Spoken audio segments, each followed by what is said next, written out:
quite hot. We are in summer. The temperatures are 40 degrees centigrade as of now. However, everything is okay. Great. So we'd like to know more about Caroline Rono, what you do and what you're studying at Punjab Agricultural University. Do you mind sharing with us what you do? Okay, so as you've heard, my name is Caroline Rono. I'm a PhD Extension Education Research Scholar at Punjab Agricultural University. Okay. I'm also an employee of a university back home in Kenya known as University of Kabianga in Kericho. So I am, as I've said, I'm a scholar who deals with extension education issues, mostly geared towards improvement of agricultural technology. And we work mostly with farmers and also with scientists.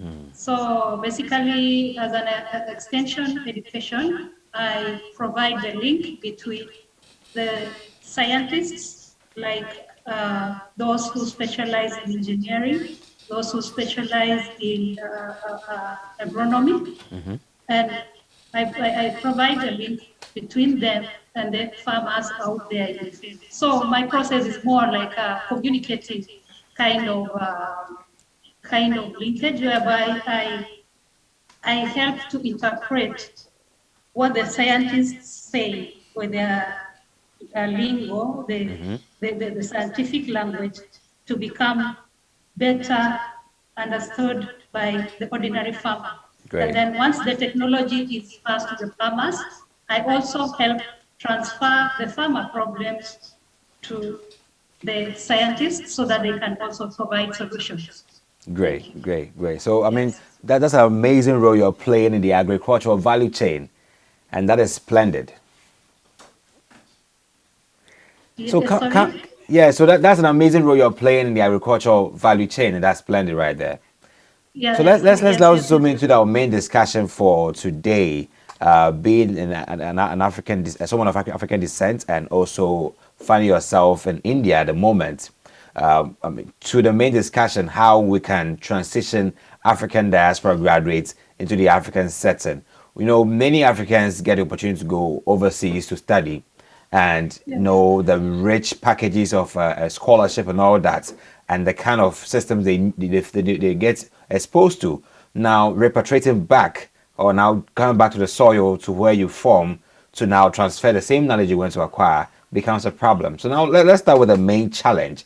What has been, from your point of view, the bigger challenge for African students who end up overseas in studies, and they are returning back to impact their country with that knowledge? What has been the biggest challenge from your point of view, why they don't really come back? So I think the biggest challenge so far has been for them finding a place where they fit in the overall African space. Yeah. Because they leave their countries, Sure. they go gain more knowledge, more research, research skills. Yeah. Then they go back to find the same conditions which they left behind. Yeah. So for them, when they go back, they find it hard to adapt to using, maybe, let's say, for example, researchers, using the research facilities which are way lower than what they are accustomed to out there in the diaspora. Apart from that, also, the knowledge they've acquired while in the diaspora, they find that maybe the level of technology they've been exposed to has not yet even been started being introduced back home. Yeah. So those are the main challenges which most of the graduates out here have to deal with once they go back. And then again, the society also there is not normally very open to receive them back home again, because they see them if they get employed in any organization, of course they'll have to be paid higher than them. So that is also another challenge which they have to deal with. Great. I think you mentioned the fact that when they are returning back with that new technology and new exposure, coming to meet the old systems being practiced perhaps causes some resistance. So this now draws the view of how about this same graduate who's just returning from overseas with this new knowledge, try and then influence the programs in the home country so they can be of relevance from both sides. So you don't see the need to go back, but rather you bring the change down. How about that one too? Yes, I agree with you because they come back. Okay, most of them, you come back with a lot of energy and zeal that I'm going to change the Yeah. environment Yeah. where I'm headed to.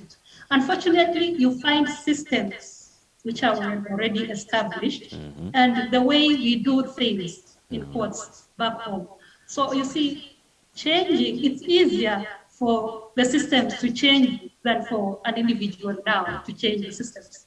So unless you have a huge backing, maybe in terms of another organization bringing you in to help change the systems, it's very difficult. You'll end up being swallowed by the system as a diaspora person. So I think eventually we end up losing so much of our young graduates who find themselves overseas learning because they got better opportunities over there. But in your case, can it happen that you may not return? Perhaps you stay where you are because you find that the opportunities over there, the technology, the growth, perhaps suits you better than coming back to Kenya. Would that happen in any case? In my own case, I think I'd love to come back and make a difference Sure. because basically I work with my kind of training is involves working with farmers and also teaching students, passing on skills. So it's that drive, that inner drive, which makes you want to go and bring about a difference. It's going to be difficult, yes, but I'm sure with a little more effort, day in, day out, it will be possible at the end of the day. What I've learned here, I'd also like to go and share with the people there the technologies I've seen for myself here, I'd also like to go and share with the people out there. Because one thing I know is that they are hungry also for knowledge. Yeah. And that knowledge, I believe they'll be able to appreciate whatever I take back to them. Yes.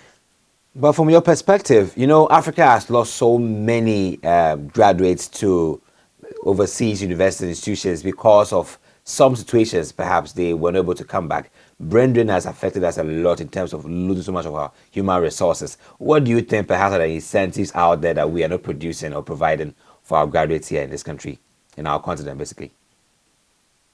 I think the issue of brain drain as a reason because of so many, most of the, let's say the African population Yeah. around is aged, I think is a youth population, let me put it Sure. like that. Sure. So many of them are learned, many of them are graduated.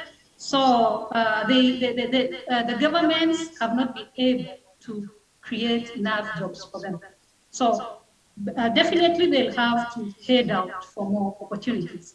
The issue now, therefore, has to be what can the governments do to stop this kind of thing? Yeah. Because brain drain results in loss of skilled labor, which can go into the development of their respective countries. Yeah. So the government, therefore, has to come up with a way of forestalling this, of encouraging them to invest in the nations. One thing I believe, though, is that it's not that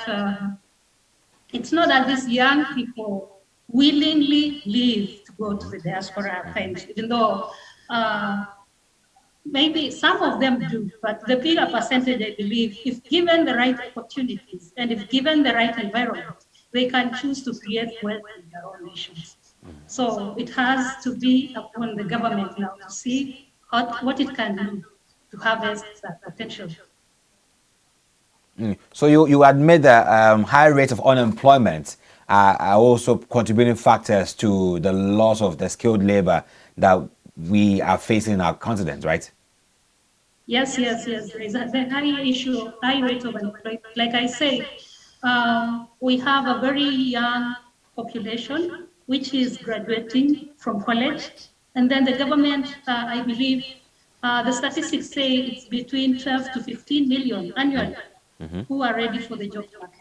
Yeah. And then the governments can only take in around 3 million. So where will the remaining 7, 8, 9, 10 million go to? They'll start having to look for alternative means of making money, hence the issue of the high rate of unemployment. I mean, picking it from the student's point of view, now some students actually enroll in institutions abroad, and having seen the systems and the way of learning, which perhaps sometimes they deem as convenient, highly convenient and highly explorative than what we have here, which perhaps can be taxed stressful and laborious. Perhaps we'll actually choose foreign institutions over local or domestic institutions we have in Africa. Can that also be a reason why perhaps we lose some of our students to these institutions? And if we were to help create a level ground for them, what would you recommend in that situation? To be honest, at times, for sure, the kind of infrastructure, I believe that's what you talked about, Yes. In these foreign nations are way better than what we have back in Africa. But, however, I believe there are some countries within Africa where they also have, if not equal infrastructure, almost equal to them. So for most of this young generation, I would say it's good to go and get exposed. Yeah. Then again, while you're exposed out there, it's good to come back and put that knowledge into your country.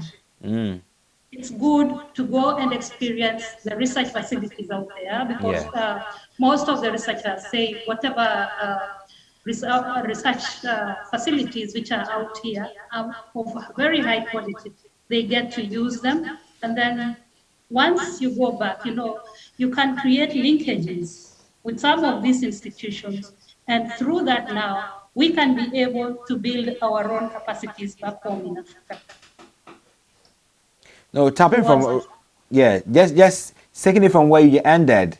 So basically, in the quest for white-collar jobs, the African continent is highly dominated by the informal sector, with the remaining as the informal sector. And you can find that the pull factors are very low, which we have, on the other hand, more of the formal sector dominating in these in foreign lands. And while some graduates are looking for white-collar jobs and having a very great offer back there, what do you think is the biggest incentive to deny such an offer and then come back to your home country, perhaps just to impact? Maybe you have some inspiration to share with such a person out there. Okay, so you see, what it takes is being appreciated. Sure. By the government. One thing the African governments have to learn is the diaspora exists. They have a role to play. Yeah. And therefore, they should be given incentives towards idea generation, transfer of knowledge, and general exploitation of the knowledge they've already done. So apart from that, they should also be encouraged they should have policies which are friendly to them, which looks after their interests at the end of the day. Because technically, it would be difficult for someone out there to come back to home to nothing, let's call it that. Because you can give and give and give and give. But at the end of the day, if you're giving and you're not receiving any form of encouragement, you'd rather go out there and work and get recognized for what you have. Great. That's the unfortunate thing with most of us back home in Africa. Great. Appreciation of the skills that we have. Great. So appreciation of the skills that we bear from the African diaspora is key. It should be highly appreciated before they could be encouraged to come down. So there, if you just joined us, I'm here with Caroline Rono. She is a research extension scholar at the Punjab Agricultural University, and we're discussing transitioning for the African diaspora graduates to the African setting. So don't go anywhere, go for a short break. When we come back, we'll talk more about how we can work on these challenges and create a headway. Don't go anywhere.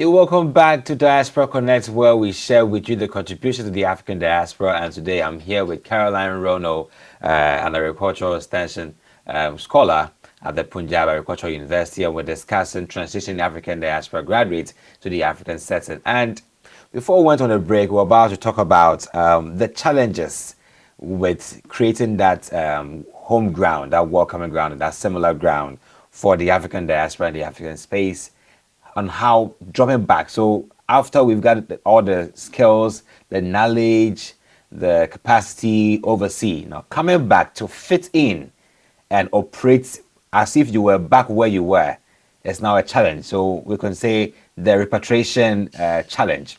How would it be for you in your case? How do you want this to be done for you? Let's say you are done with your studies at Punjab University and you want to come back to Kenya and work well, perhaps much better than you used to. What do you expect the system to be like for you to make you fit in and fit in well?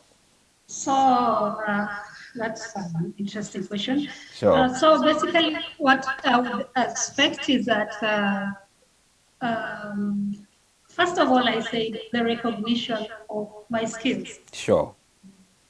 For those of us who are already in employment, I think the path is a bit clearer and a bit better. Yeah. Even though it's still accompanied by challenges, because, like I say, the infrastructural facilities which we may have been used to while out here may not exactly merge with what we'll go find when we go back home. Yeah. However, one thing, there has to be an appreciation of the skills which you have as a person who is coming from the diaspora. The second thing, especially for my case, is that I would expect, since I'm employed, salary increment. Yes, And that's very important. promotion, those things. Those are very key. You need those intrinsic, extrinsic benefits. Yes. So those are some of the things which I would expect. But for someone, let's say, who is unemployed, it's kind of difficult for them to find their way around once they're back. Because first of all, they need to look for jobs. Yeah. And getting a job right now, as we've been talking about a few minutes ago, is quite difficult. Sure. The issue of unemployment is very rampant. So most of, especially I have colleagues who have already cleared and they've gone back home. So what they have actually cited is that the challenge is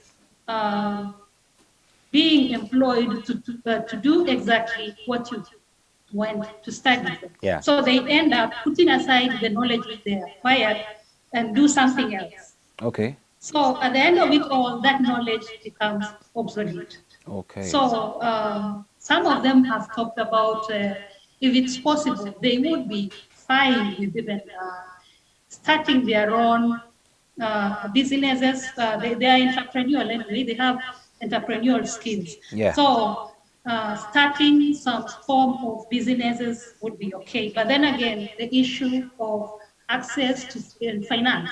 Yeah. The starting capital is another issue. Yeah. So those are some of the challenges which most of the diaspora students who go back home face. So what do you think can be done about it?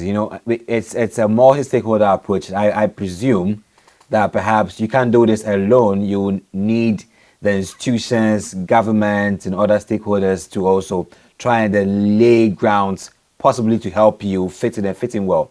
So what do you think perhaps can be done to ensure that when Caroline is done and she goes back to Kenya, whatever knowledge she acquired at Punjab Agricultural University wouldn't be just made to drop, but you would be placed in a place that you can really apply the new knowledge, the new skills, new capacity, and impact. What measures can be put in place?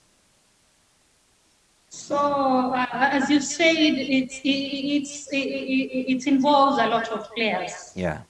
Yeah, it's not just something which can be done one off by one institution. Sure. So basically, I believe just like the way there is a policy, a recognition of those who are in diaspora, who are employed and are remitting finances back home, there should also be a recognition for the students who are out here and how they can be brought back to the country and their skill sets utilized. The first thing I'd like to say is that maybe our governments back home can come together and form agencies if they don't exist already. Okay. Agencies together with private organization in some form of public-private partnerships. And these agencies now, they can be, they can provide a placement cell within these agencies, such that whoever comes in from the diaspora can log in or register with these placement cells, giving their skill sets, and through the interact, or rather the relationship between the government and the private sector, they can be able to be placed where they belong. That is one thing which can be done for them to help them out. How about the university? So let me ask you something. When you go back to Kenya, are you in the agricultural faculty perhaps in Kenya, or that's the offer you got in India? Is that what you really do in Kenya? Actually, I wasn't really in the agricultural lineup back in Kenya. Okay. I was in what is called the School of Natural Resources. Okay. They are related. Okay. But you see, once I move back, I definitely have to go to the right faculty where my skills be relevant. have to be recognized. Yes. Sure. Yes, yes. Sure. And that's where you believe that perhaps that when you go there, it would be a quick switch for you where you can transition in calmly and then operate. I just hope that there'll be a quick, it will be, as you say, because like I told you right now, there's so many changes happening. Even in the universities back in the country, because COVID-19 has come with a lot of impact to the economy. Yeah. So many people are losing jobs. And then apart from that, I've been reading that the universities are also restructuring. So one never knows nowadays what really awaits you. But all in all, I hope that once I go back, I'll be able to fit in to to a place where whatever skills I've learned will now be put into use. Great. It's been a great time having a conversation with you, Caroline Rono, who is currently at the Punjab Agricultural University in India. So I think we're wrapping up now. Do you have any closing message for other African diaspora who are in institutions, foreign lands, who perhaps share your sentiments and also really are inspired by what you say? What do you have to also tell them in their hopes and also in their learning, and how they can go back and come back and then impact their homeland? Okay, thank you so much. What I can say to my fellow students out there in the diaspora is that there are a lot of opportunities back home. But then again, unfortunately, the systems, the environment may not be so friendly for us.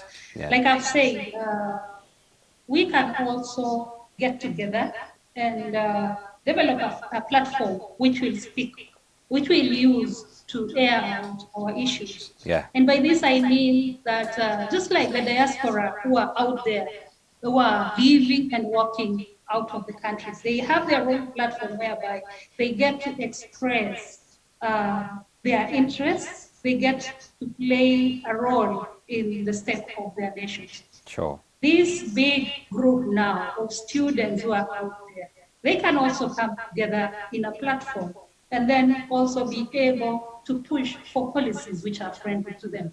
Through what I've just said a few minutes ago, development of placement cells. You know, it's better to arrive home and know that your name is somewhere. And in case of any opportunity, you can be reached. Instead of going home and staying with your papers, staying with your skills until they become obsolete.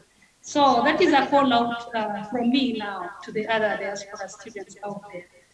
Let's come together, let's develop a platform through which we can air out our issues and also through which we can be able to address some of the challenges which have been facing us for long. Great. By the way, I just want to thank this platform for the opportunity that you've given me, Thank you. because it's been something that has been I should say, eating me for a while now, because I've seen many of my colleagues going back home and really suffering. So after reading for a while what was going on with the diaspora who I employed, then I did a bit of research on the issue of the student diaspora. Yeah. And I realized that they are very good, by the way. Some of them are very good researchers who have impacted the host countries. Unfortunately, their innovations die with them when they get back home. That's unfortunate. Which is quite unfortunate, yes. So there we have Caroline Rono, an education extension research scholar at the Punjab Agricultural University, in conversation with Diaspora Connect. And we're glad that you allowed us into your space to share your study, your interest, and also your inspiration towards transitioning African diaspora graduates into the African setting. And I believe that, as you also recommended, that we should form synergies of African diaspora graduates, share your issues among each other, and inspire each other. The sky is just the beginning point for you, because we expect you to also come back and then impact your home countries with your skills that you've acquired. And I believe that you will be appreciated and also given the room to explore. So this is where time permits us on Diaspora Connect, and just keep watching our programs on AAU TV, and let's catch you next time with more contributions of our diaspora in overseas. Have a nice day and bye.